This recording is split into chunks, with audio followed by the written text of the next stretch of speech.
I hate to sleep in the dark. You make a good night light. These are 11 of the funniest jokes ever captured on The Tonight Show starring Johnny Carson. Such bits and stories that left Johnny himself doubled over in his chair. I do not like balls coming toward me. Tonight, we're also covering one legendary moment that millions of fans absolutely swear they witnessed, even though no clip has ever surfaced to prove it actually aired. Our first stop takes us to June 1st, 1990, when Buddy Hackett walks out, settles in, and immediately starts pushing the censors right to the edge. Hackett was 65 years old at the time, fresh off voicing Scuttle the Seagull in The Little Mermaid, and completely fearless about what he'd say on camera. Guy walks into the bar with his neck like this. He says to the guy, "Give me a scotch." He says, "It's a nice joint you got here." It's a neighborhood place. I says, "Yeah, we got a lot of regular people coming in here." I said, The bit goes like this. A guy with a stiff neck walks into a bar, asks for a scotch, and complains that he has been to many doctors across different places, but none of them could fix his problem. He keeps on drinking and refuses any help. "Yeah, give me another scotch."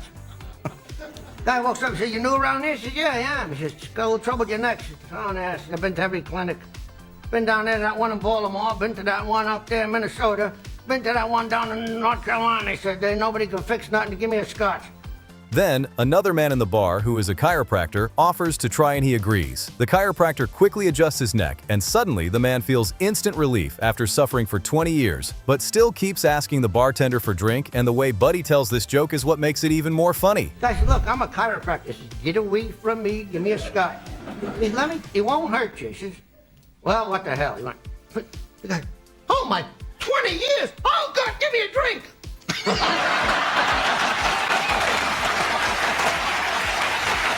The audience roars, Johnny ends up in tears, and the official Carson channel actually titled the companion bit from that same night, "Buddy Hackett tells his Filipino joke and Johnny almost leaves," which tells you exactly how far Hackett pushed things. I think this was one of Buddy Hackett's most funny story. It occurs to me when I heard Clint was going to be on the show, he and I met years and years ago, and I'm not sure if he remembers this. From the look on his face, he doesn't. Yeah.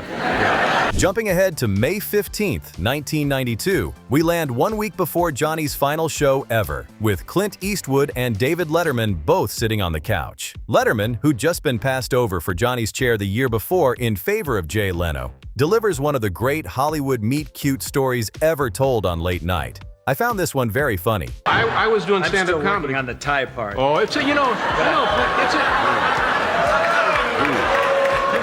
But I know you got the gym socks, so you still got the gym. Letterman explains he was a young stand-up grinding it out at the Comedy Store in Los Angeles back in the mid-'70s.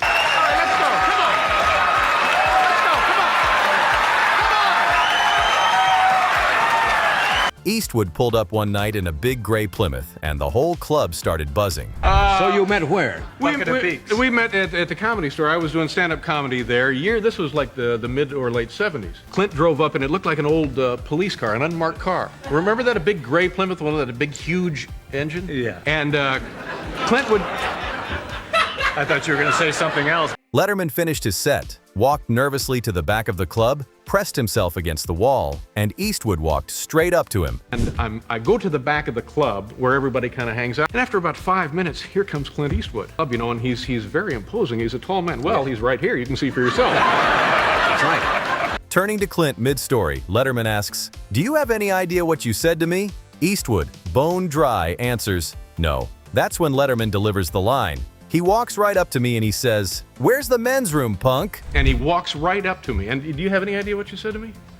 No. Oh, it was unbelievable. Standing right like this, and he comes up to me and he says, "Where's the men's room, punk?" Carson, dry as a martini himself, replies, "I think those are the moments you treasure." I think those are the moments. I think those are the moments you treasure. He's pissed.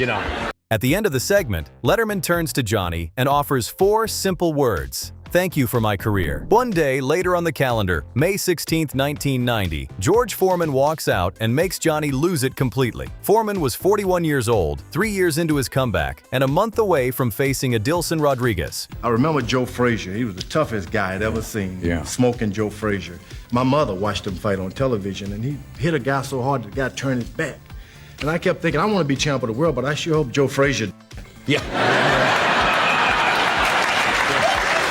Carson asks whether any opponent ever scared him, clearly expecting an answer about Ali, but Foreman waves Ali off and pivots to Joe Frazier instead. Foreman tells Johnny, It was time to fight Joe Frazier, but I had this habit of staring guys down. I look them in the eye to psych them out. And this time, if they dropped their head, I knew I had an advantage, but I was hoping Joe Frazier wouldn't drop his head because my knees were shaking. Yeah. Carson erupts. The entire studio erupts. And that's when Johnny pivots to ask about Rodriguez. Foreman, perfectly dry, adds, I hope not. Yeah. Now, the fellow you're fighting is, I'm not familiar with. What's his Allison name? Rodriguez. Now, is he a good fighter? I hope not.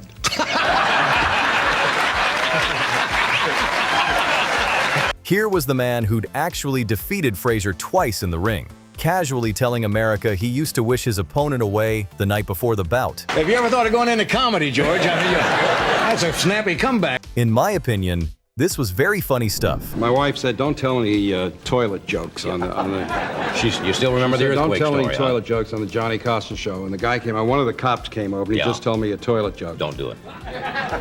December 10th, 1981 brings us Walter Matthau and Jack Lemmon, both promoting Buddy Buddy, the Billy Wilder picture that opened the very next day. Matthau leans back in his chair and unspools what fans today still consider one of the greatest Carson-era stories ever delivered. Three old guys are sitting around a convalescent home together. The first one says, Three old guys sitting around. One guy says, if I could do like a strong number one, like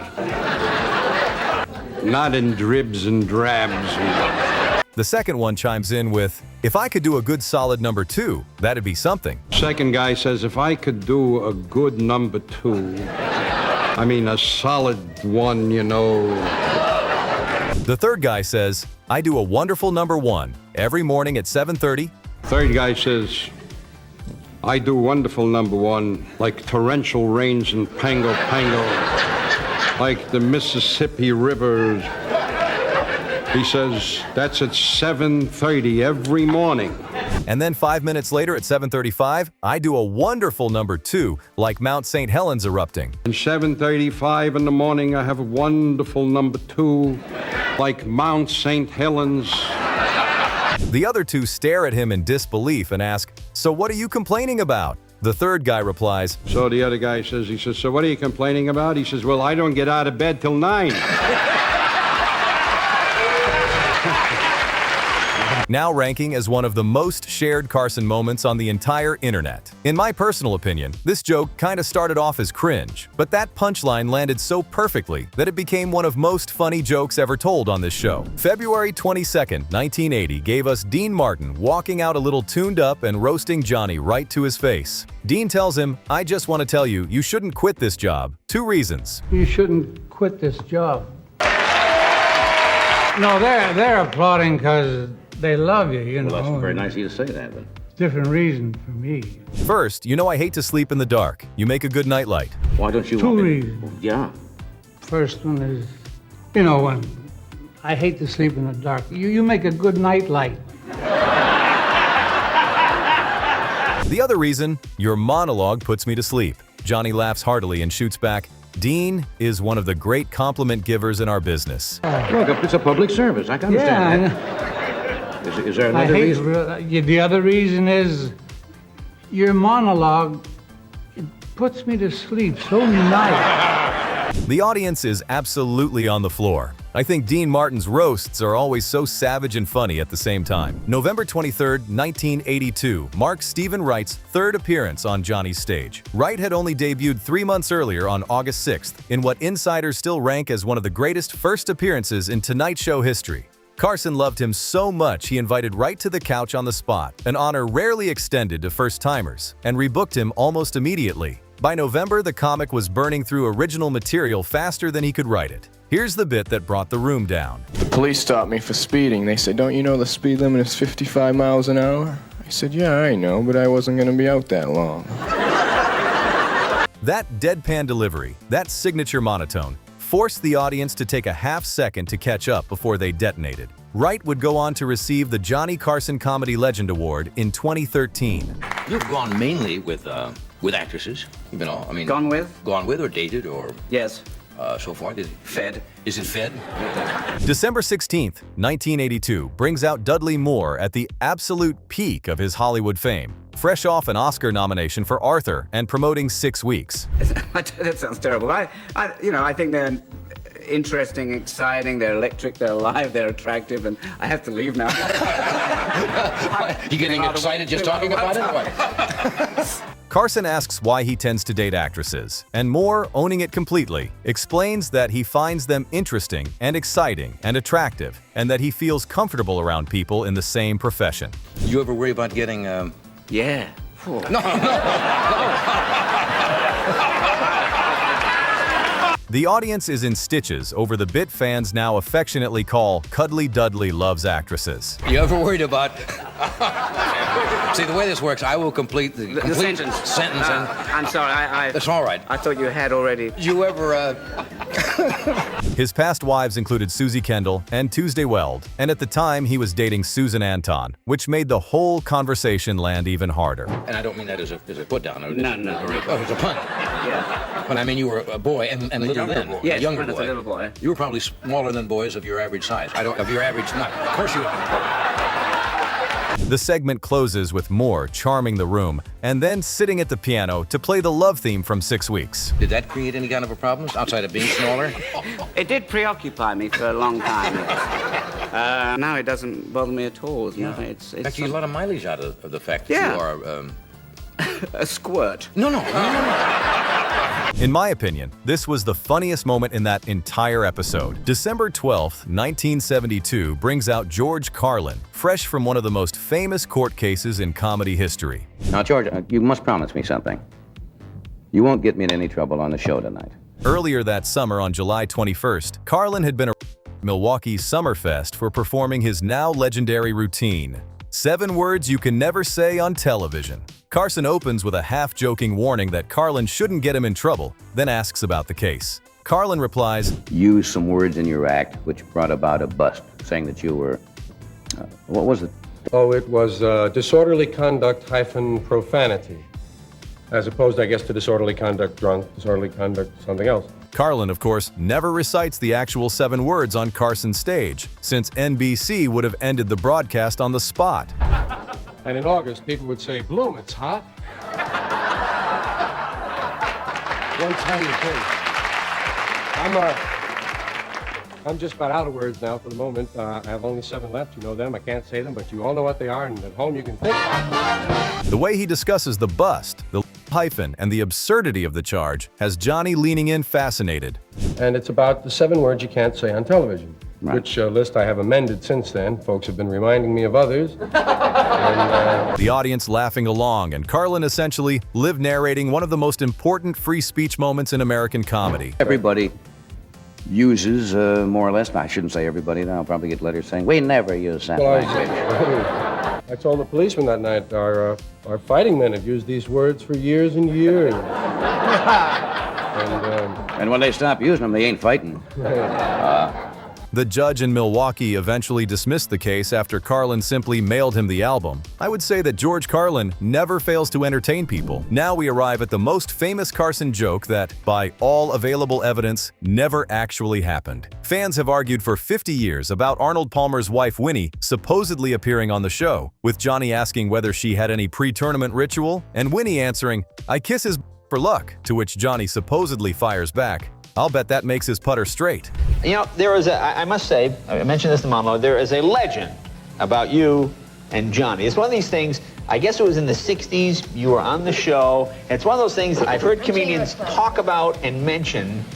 Do you know the story I'm talking about? The one I'm alluding to? I want to get it right from the horse's mouth. No surviving clip exists, none ever has, and Snopes has investigated the story and rates it false. Arnold Palmer's representatives confirmed that his wife was never a guest on the show, and Arnold Palmer himself debunked the whole thing on Jay Leno's Tonight Show back in 1994. Apparently, the story is that Johnny says, is there anything your wife does to bring you good luck before you... No, Johnny said, does your wife kiss your before you go to play? Here's the strange part, though. Millions of fans absolutely swear they saw it live on television, they argue it wasn't fake, they insist it really did happen, and some maintain the tape just got buried somewhere in an NBC vault. And I said, I don't even go to bed without pajamas on. Oh, that's well. Thanks for getting right to the point. Well, good. So we cleared that out. So it is true. Well, there you go. Now you've got it. And I don't want to hear about it anymore. No, I won't bet you. The same joke, almost word for word, has been pinned on Jack Nicklaus's wife, Sam Snead's wife, and Chi-Chi Rodriguez's wife. Whether the original incident involved Steve Allen and Mrs. Sammy Snead in the 1950s, which some historians do consider plausible, the Carson version remains officially the most famous Tonight Show moment that may not exist, and fans will keep arguing the point. Do you have any phobias at all? Phobias? Anything that really... Phobias? They're not natural. That's a good. Well, I'll tell you what leapt to my mind. I mean, I'm not prepared for this. Well, that's okay. An unnatural fear of something. Well, we haven't prepared this. Well, I'll tell you what leapt to my mind. July 18th, 1991 brings out Madeline Kahn, who was promoting her stage run in Love Letters opposite Dabney Coleman. Kahn comes out, the conversation flows light and warm, and Johnny eventually asks whether there's anything she's afraid of. With total innocence, Kahn answers, "Well, it's strange, Johnny, but I do not like balls coming toward me." You know, I do not like balls coming toward me.